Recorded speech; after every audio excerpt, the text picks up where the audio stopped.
Back at it again. And it looks like we got another rumor floating around about the guard position.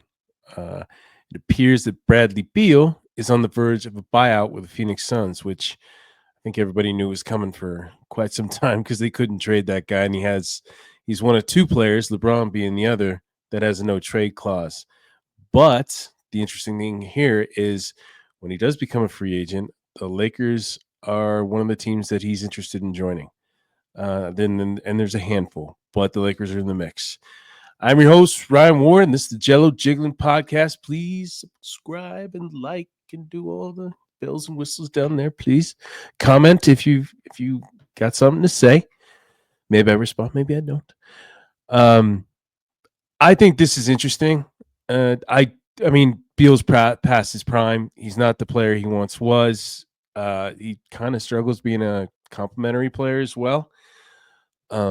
Clearly didn't the Phoenix experiment didn't work, not at least not the way he planned it or even the team planned. I don't know what the hell Phoenix is doing anyway.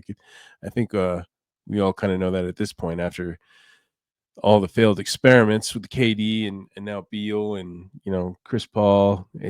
Chris Paul was a success. I mean, let's be fair. That guy kind of improves any team that he goes on.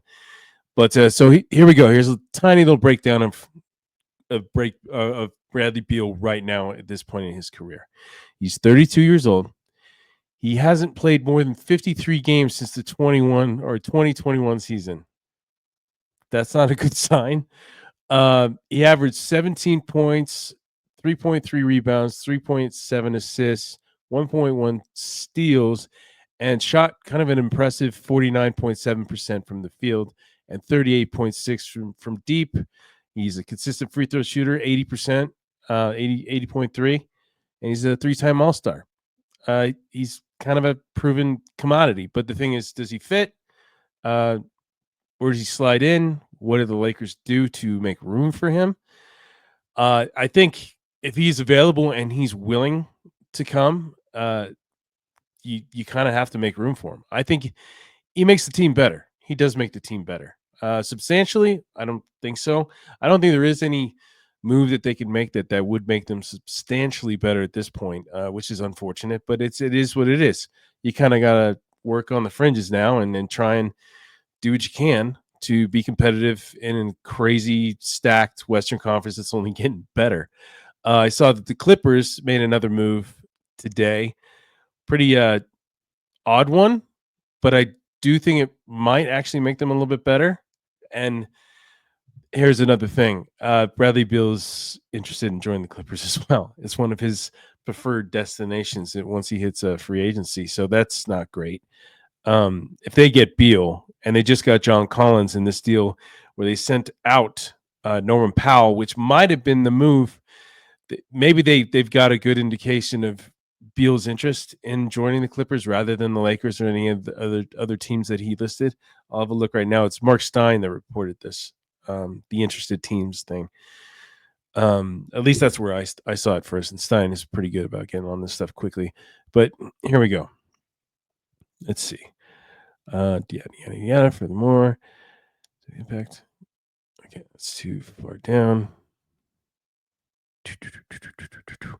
Okay, so fresh off agreeing to trade Norman Powell to Miami in a 3-team deal that will bring back John Collins, as Beal is interested in the Clippers, as well as the Lakers, the Bucks, and Minnesota. The Bucks is interesting. That's kind of a strange one, but for whatever reason, and he's a Florida product too, I think so. That doesn't make sense there. In fact, it is odd that this deal was made and Powell is going to where Beal seemed like he was headed the whole time, which is Miami. But no, that's not the case. Now John Collins finally gets moved, which it felt like that took forever. And then Lauri Markkanen is probably the next domino that people are going to be talking about from here on out. But after Beal, obviously, in terms of a trade. Daisy making an appearance. So the thing is, Norman Powell leaves. Maybe they penciled in the fact that they could get Beal easily once he's a free agent, right? And he just slips right in there, and then you got Collins, so you've improved in 2 areas, right? I mean, Collins is not a dominant force per se. He's not, he's not gonna, but I think in terms of his fit on that team, it's probably pretty good. I would say it's not bad. That front court is pretty formidable with Zubac in the middle. Um, so this is interesting. It's another thing. As I said, the Clippers still have 5.3 million to spend remaining on their non-taxpayer mid-level exemption, while Beal and his representatives are in an ongoing buyout talks. I mean, because the thing is, he might just be looking for a short-term deal, right? Kind of like a prove it year, like, hey, like I can still ball out, and I will do it, for cheap, like that, 5.3 million. So it does make the situation interesting. I do think it's something the Lakers probably should jump on if they can do it. I can't see Milwaukee being much of a draw, but then again, he might be thinking playing time and the ability to make an impact alongside Giannis. Maybe he's got a relationship with Giannis. Minnesota's a little intriguing too. Um, that's not a bad fit for him. There's no favorite here though. There's no favorite. That's the thing. So who knows? But a lot of times I think these things are kind of thought of in advance, right? Like these guys don't stay free agents for very long after they get bought out. It's almost like immediate. They get bought out, and the next thing you know, they're signing 1-year deal with somebody else. Like boom, done deal, over. So that's another reason why I came and jumped on here to get this done. If Beal were to join Harden in the Clippers backcourt, they would likely rule out a return for Chris Paul. That is. Well, that probably means he's going to Phoenix, I would assume. Chris Paul. Chris Paul said that he's. It's funny how there's no talk whatsoever about Chris Paul coming to LA now. I guess, well, I mean, he got a surplus of guards and it'd just be a 1-year thing. Because Paul said on a podcast, I guess, recently that this is going to be his farewell. And he is playing 1 more year and that's it. And, the whole thing was he wanted to be closer to his kids who live in LA. So it'd be fitting for him to go back to the Clippers, really. But, I mean, he's got, sorry, give him a text. He's got the connection with Phoenix. Obviously, he played well alongside Booker, and maybe that kind of gets things going a little bit again for the Suns. I don't know if that's even possible. I think that's kind of a foregone conclusion. Maybe it's like a last year of Booker being in Phoenix and Paul just saying goodbye kind of thing, and he's not too far from 5 hours from his kids. Quick plane ride. Excuse me, but I do find this intriguing. I do think it does move the needle a little bit. There are other options out there. D'Anthony Melton, I think, keeps getting mentioned, linked to the Lakers, but there's just no traction. Ben Simmons is still lingering. I think that'd be a kind of a disaster. And I get the sense that they're kind of the Lakers are moving off clutch clients. Whereas I think Beal actually is a clutch client, ironically enough. I think so. Pretty sure. Let me do a quick search on that one. But it seemed to be the narrative. Yeah, he's a clutch client. Of course. Go figure. I mean, they own the league these days anyway, so it's like 80% of the guys are clutch clients. But I believe bringing him in, good move. Does it move the needle enough to really thrust them into title contention and in the same conversation as say Houston, OKC, Denver, Minnesota? I had a conversation with the guys, Lakers Nation, on the text thread that we have, little team text thread. I'm like, how do you guys rank after that Clippers trade? Actually, it's like, where do you guys rank everybody? I mean, OKC, I think OKC and Houston are locked at 1 and 2. I think somebody in our text thread said Denver was 2, and I think that's a little too bold. But I mean, there's a conversation to be had. You don't know if KD's going to work. He didn't work in Phoenix, obviously. He didn't work in Brooklyn. So here, let me pull that. I want to see what everybody was saying. because I put mine out there, and mine was. Let me get to it. Mine was.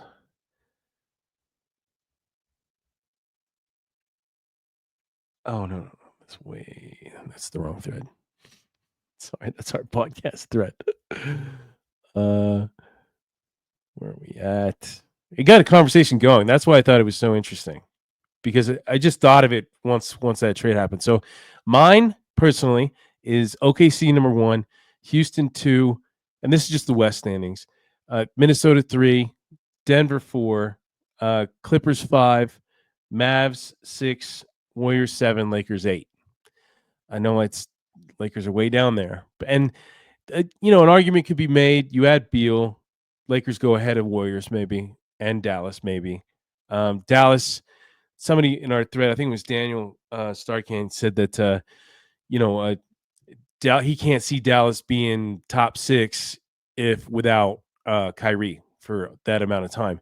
And then Kyrie said the other day too, he's not coming back until he's like 150% or something like that. He wants to be really, really, really ready to go. So it could be kind of a throwaway year for Dallas. Maybe just like the development of Cooper Flag would be the thing that they kind of buy into.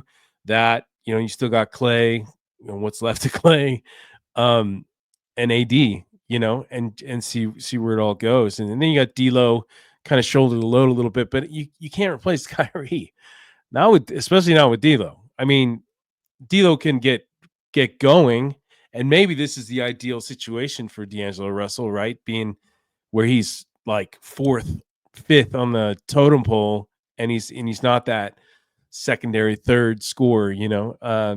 Maybe this is where he belonged all along. I thought it was a smart move, kind of a short term move to grab him while you could. So, but there's a conversation to be had. Like, so what do you guys think? Put in the comments what you would rank 1 to 8 in the West. It's not cut and dry. I don't think. I think the top is pretty easy, fairly easy. I think I put Minnesota at 3, but I don't know. I think Minnesota and Denver could go either way easily. The Clippers, you don't know how that's going to work because Norman Powell was a great player last year. He was really part of that. What that made that engine go right. Like they were a formidable team because Powell was playing so damn well. I mean, he should have got an All-Star bid.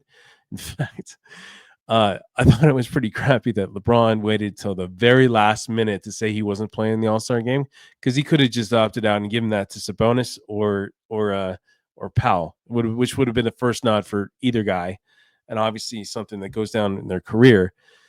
But no, you waited till the last minute to back out. I thought that was just crappy.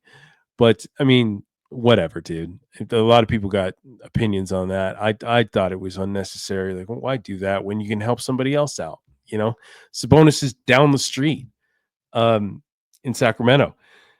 Powell was, an easy plane ride that's like, I think it's like 45 minutes, an hour to get from LA to San Francisco. Dude, come on, man. That's LeBron sometimes. As you can see, I've got my feelings about LeBron. That's and opinions. There's some things he does. I just feel like, what are you doing? Really? And he's taking pictures with his team, his all-star team in street clothes. What the hell, dude? Oh man. Whatever. That's beside the point. But Beal, step in the right direction. I think he'd be a good addition. Like I said, I don't think he moves the needle enough to really contend with these juggernauts in the West. But it makes them a better team, and that's all you can ask for. I think you get a little bit better defensively. I think you get better offensively. You got a guy who can spot up and shoot. You got a guy who can create his own shot. I mean, I'm sure most people have forgotten now, but this guy was averaging 30 not that long ago, right? I mean, maybe averaging half that now, 17, but he can score. This guy can light it up. So if you got another guy on the squad who can score 30 on any given night, that's That's a step in the right direction. Yes, and he's he averaged 1.1 steals last year. So the guy can play defense. He's not a great lockdown defender, but he can get it and help get it done. Right? It's just what do the Lakers do? What's you know where's the creativity in making this happen? Um, are they more a desirable spot than the Clippers? Are they more desirable than Milwaukee? Which I would think yes, but I'm biased in that sense. And then what was the other team that I said? What was it? Minnesota. See, that's tough. They got competition. They got competition for his services. But like I said, there's been no indication that any one of these teams is the front runner.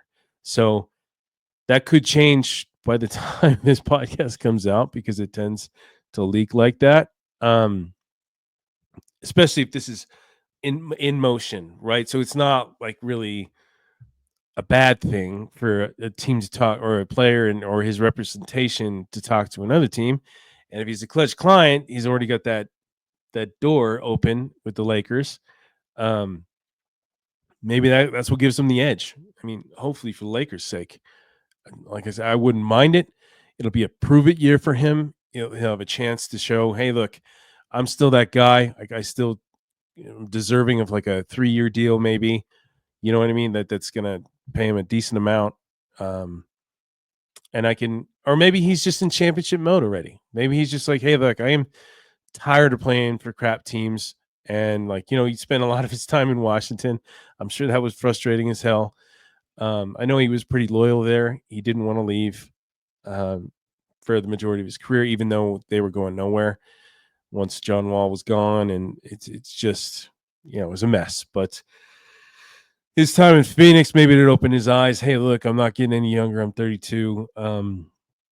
It's time to contend. It's time to look for, a good spot to where I just fit in. I'm not the guy. Clearly, he wasn't the guy in Phoenix either. He was the third guy, but he would be that in LA. It's what do you do there? What do you do with Reeves? Is Reeves coming off the bench now? Like, well, is Beal coming off the bench? I don't know. I think Beal actually came off the bench last year for Phoenix at some point, which was made news. So it's interesting addition, and I'm all for it. Go for it. And there's been talk too about Malcolm Brogdon, which I believe is going to be one of those situations where if you swing and you miss on Beal or anybody else, Melton or whatever, then you end up with Brogdon. And I think that's a bad move. I don't think he's a bad player, but he doesn't stay healthy. He can't. I mean, I wrote some stuff down about him as well. Where did I put it? It's in my notes. So he's also 32, but he's only played in 63 games over the last 2 seasons for 5 different teams. He's a lights out free throw shooter, 88%, but I mean he shot a career low 28.6 from deep. So I mean, you're taking that threat away with the guy with the ball in the hand, in his hand. It's I mean, Beal's just the obvious choice here, but I don't see how Brogdon helps because for the simple fact he can't stay healthy. I mean, the guy plays 63 games over 2 seasons. And you look, in his past, he's always had problems with injuries. He's an injury prone guy. He's a good player, but he's just not available.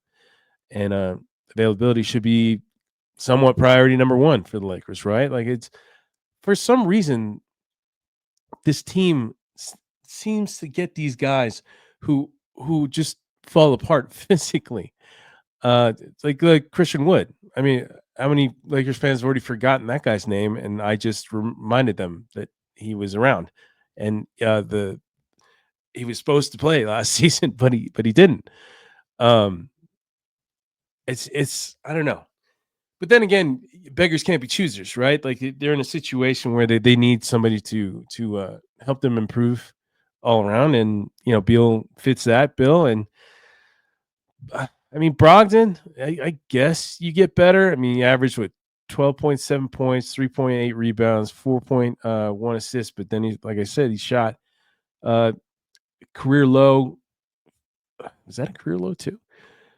I put career low here for his field goal percentage at 43.3, and then career low, obviously 28%. That's awful in today's NBA. That's really bad.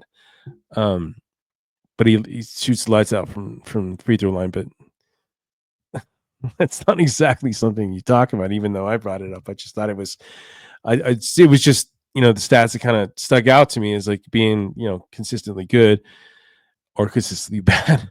So I say no to Brogdon unless you're absolutely desperate, which wouldn't surprise me if it happens. The desperation part of it, but all in all, we'll see what happens with this. I don't know how fast this is going to happen. Obviously, they have to agree with Phoenix first, and then go through that whole process. I don't. So who knows? It could be tomorrow. It could be a week from now. 2 weeks from now. It could be a long, drawn out process. Since he's interested in the number of different teams, maybe there's a little bit of a,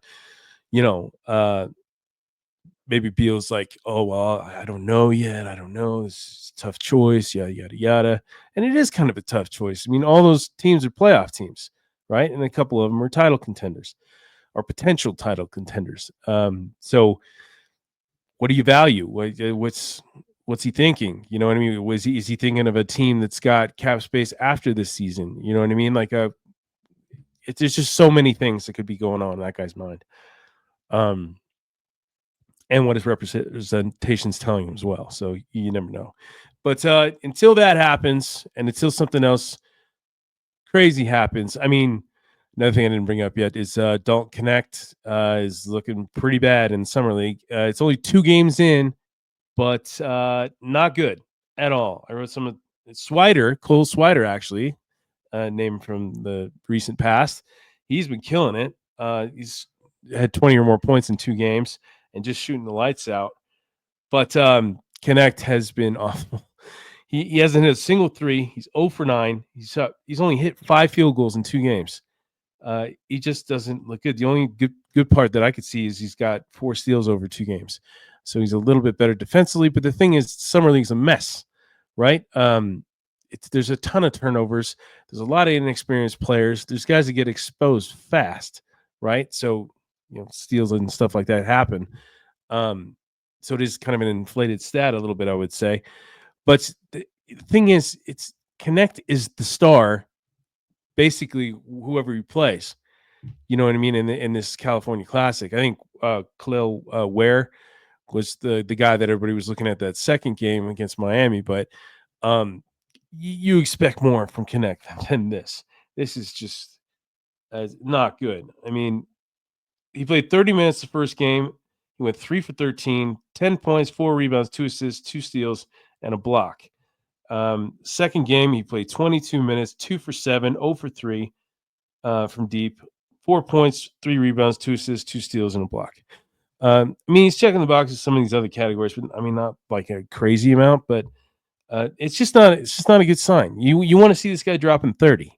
You know what I mean? You want to see this guy just red hot shooting. Like, well, what have you been working on, dude? You look like you're taking a step back rather than a step forward, and that's the last thing the Lakers need, right? Especially if they're still talking trades, and these teams are seeing him do this, or maybe that's what is affecting his confidence. He's back in the trade rumors again, and it's just messing with his head. I mean, he admitted it was tough, getting that trade rescinded and actually being, sent out as quickly as he was. I mean, it would screw anybody up, especially a kid. He's 24 years old. Yeah, that's going to mess with your mind, especially after you kind of won over Lakers fans and you went over people in LA, which is tough to do in the first half of the season. So maybe it's a confidence problem. Maybe it is. But, shooters, this happens with guys that shoot, shoot a lot. And then that's their thing, right? Like, they get in slumps and then they bounce back. I'm not tripping. I mean, it's not a good look, but I'm not tripping. Come on. It's the California Classic. I mean, how many people even know about the California Classic, right? So hopefully he bounces back in Summer League, and hopefully they play him in Summer League. Hopefully they don't see what he's done in San Francisco and shut him down. It's like, oh, no, he's not playing, because we already got Thero's not playing, which sucks. I really wanted to see that kid play, because all I've seen is highlight dunks. That's it. I want to see if he is truly good defensively, what's his strengths, what's his weaknesses, what's this is where I see all that stuff. I don't watch college basketball unless there's some generational talent and there's a few of them, like Zion was probably the last time I was truly interested in college basketball. Cooper Flagg was a little bit, but I wasn't like crazy about it. So I didn't really tune in. So it's not good, but hopefully he turns it around. He's got a chance to. So, but in turn, just there is some light at the end of the tunnel in terms of getting a little bit better. So I would stay optimistic if you are rooting for the Beal thing, or maybe if you're not, if you don't think it's a good move. I mean, it's not like they're going to pay him a ton, and it'll be 1 year, right? Most likely. But I'm curious to see where that goes. I kind of do hope. The more I talk about it and think about it, I'm like, yeah, okay, get that done. Get that done, Rob. Come on, you haven't really done anything else. Get that done. But until next time, folks, I will see you